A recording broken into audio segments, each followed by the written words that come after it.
What's up, everyone? It's Anna, also known as that Star Wars girl, and today I am going to be talking about Game of Thrones. Now, for those of you that did not know, I'm a huge Game of Thrones fan. I have read all of the books, I've listened to the audiobooks multiple times, and I've been watching the show since season 3, because I'm one of those people that I have to binge watch stuff. So I was like, if I watch it, it's going to kill me to wait. And then I held out until the end of season 3, and then I binge watched everything. And now I've had to suffer like the rest of everyone for all of these years. Now, in this last episode of season 8, episode 2, there was a scene that got a lot of buzz around it, if you will, and that is the scene with Arya Stark and Gendry. Now, a lot of people were uncomfortable watching Arya engage in Bound Chicka Wow Wow for the first time. Now, this wasn't something that bothered me at all. I know how old that actress is. I follow her on Instagram. I'm very aware of the fact that she's like my younger sister's age. So it wasn't a big deal for me to see this girl grow up, and then now finally, she likes boys and she wants to, be with a boy. So it wasn't something that was very particularly bothersome to me. It wasn't something that I had a problem with. I was very shocked at the way it happened, but it wasn't something I was surprised about. And it's not like it was that scene that was in Independence Day where it's like, this might be our last night on Earth. Do you want to die a virgin? It was very well done, I think, as the fact that we know that these characters have a history together. We know that Gendry is an honorable guy, and he does care for Arya to an extent, and now their relationship is, completely on a whole nother level. And I never got the inkling that Arya had a crush on him, or there was any, I didn't really get that vibe from them when they first got introduced, because, Arya was in hiding. He's the older guy, and, they all have their own secrets, and they're just trying to survive. So I saw it as a more of a friendship type of survival thing. I didn't get the vibe, the romantic vibes, if you will, until this episode. And or not this episode, but this season. It was very obvious that, the way that Arya just watches him, it's like, okay, now, you're a woman, he's a man, stuff happens. They don't have TV or cell phones back then, so, well, what other form of entertainment aside from sitting around drinking? She was like, I'm not going to chill and just talk to you, the Hound, and die. I'm going to go, take care of business. And she did. And again, it wasn't something that bothered me, but for a lot of people out there, it was.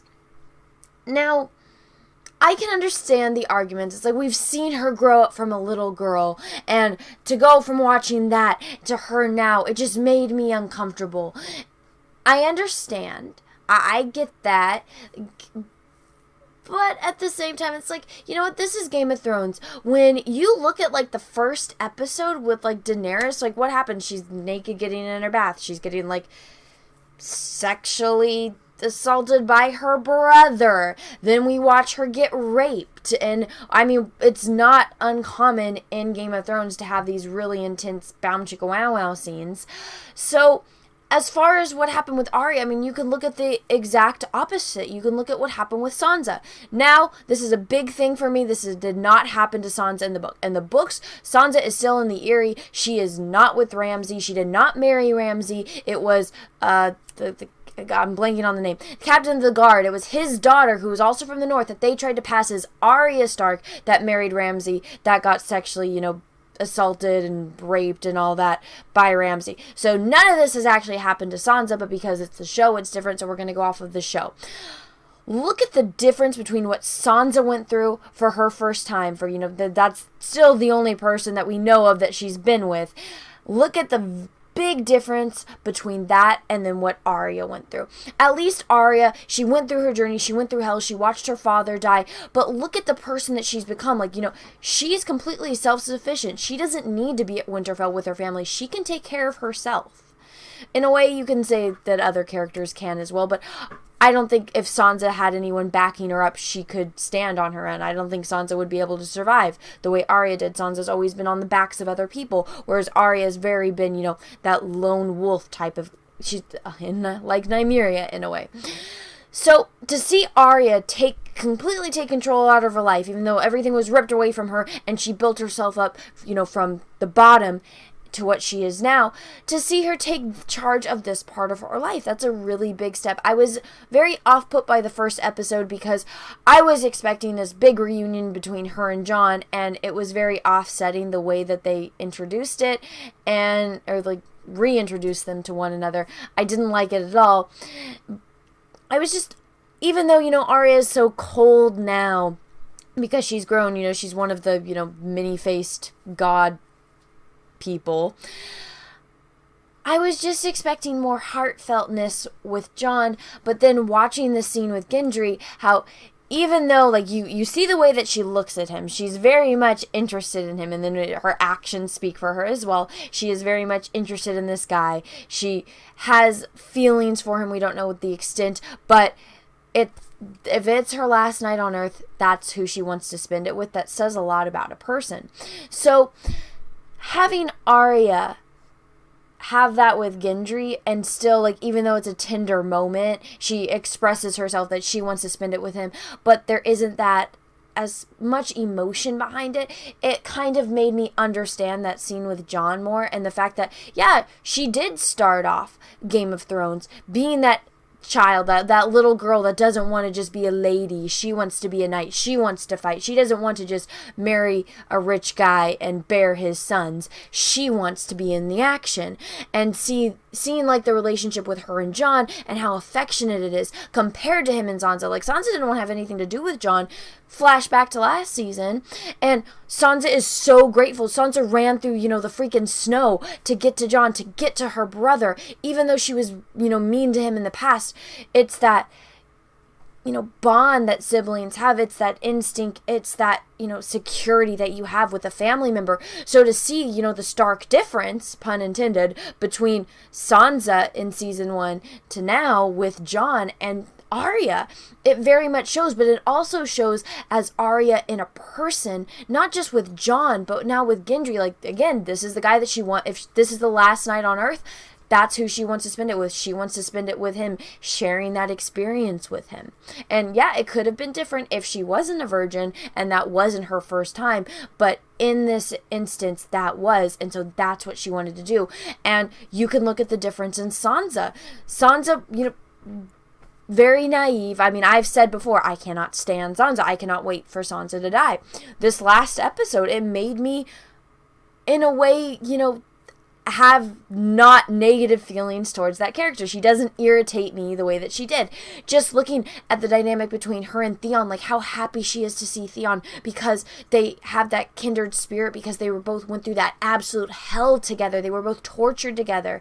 And seeing the way that she interacts with Dany and Jon, it's very big, and it shows how much she's grown since day one, and same with Arya. So even if this scene made you uncomfortable because you grew up with her, you watched this little girl grow. She was 11 when she started off the show. She's 22 years old now. It's perfectly reasonable that she's going to enter into that type of, adult action. Look at Daenerys. Daenerys was, supposed to... She's a lot younger in the books. Everyone is significantly younger in the books, so it's even more disturbing in the books. But looking at the age that Dany was supposed to be in the first episode, and when she marries Khal Drogo, you can compare that to this. But we didn't get to watch Dany grow up as compared to Arya, but we got to watch Arya's growth. We got to watch her evolution as a character. And we get to see that even in these moments of, either intense happiness because you're getting reunited with your favorite sibling, or in a moment where you're going to share something very special, like, losing your virginity to someone. Even though we know her as a character, so we know kind of what emotion, we know that she's not angry. We know that in a way it's a satisfying type of feeling, that knowing that Arya is getting what she wants, because we know that she wanted to see Jon again. We know that she wanted to, share that special moment with Gendry. But she doesn't have that emotional response like she would have in past seasons. And that is why scenes like this is important. And it answers why in past scenes she acted the way that she did towards Jon. And you can bring a lot of it into, you know, all of her training with the many-faced god and, you know, being an acolyte of that.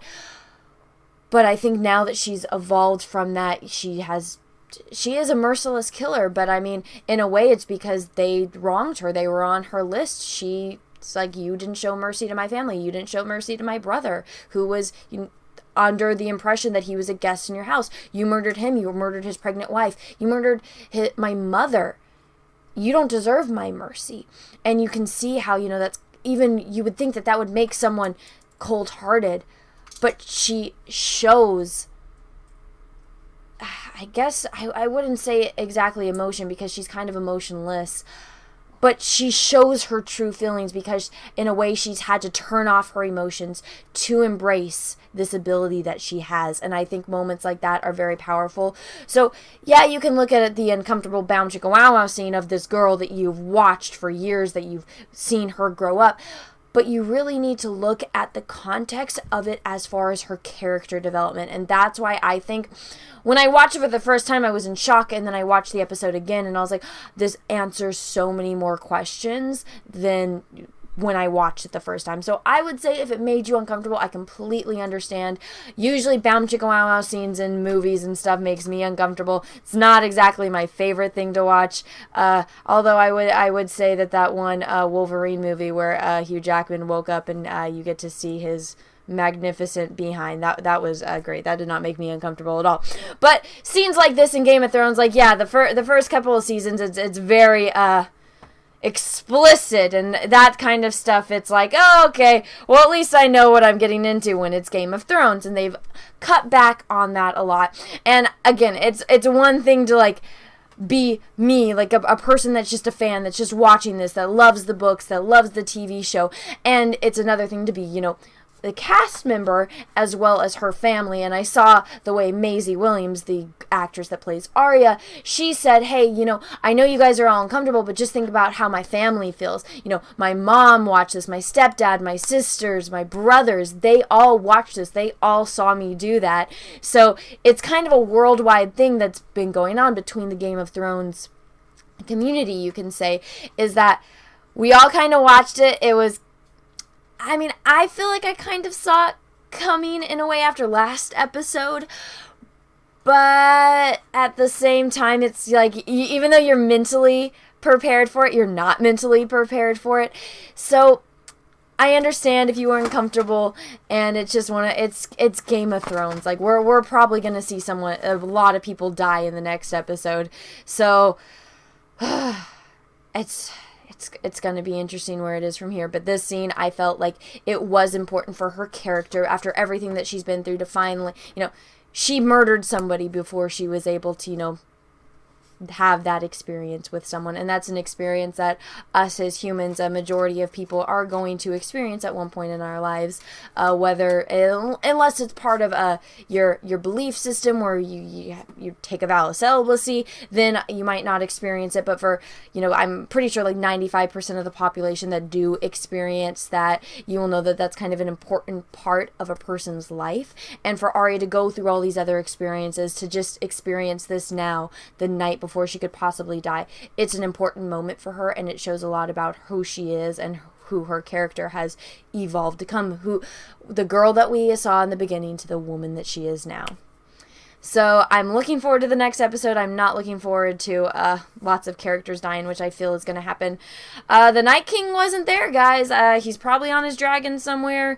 It's going to be interesting to see where they take this. So everyone, I hope you enjoyed this video. If you did, go ahead and give it a thumbs up. If you didn't, that's okay too. And if you haven't already, please subscribe to my channel. Make sure you click that little bell. That way you get notifications when I do other videos and live streams. People tend to like those. My puppy Tulip, who's been making noise in the background, is usually in them. And until then, everyone, have a great rest of your day. And may the Force be with you, because we are really, really, really going to need it. Bye. Hey everyone, I finally got a P.O. box, so if you want to send me some mail, go ahead and send it to Anna, that Star Wars girl, or TSWG for short, at P.O. Box number 28171, Santa Ana, California, 927998171. Thank you. Have a great day, guys.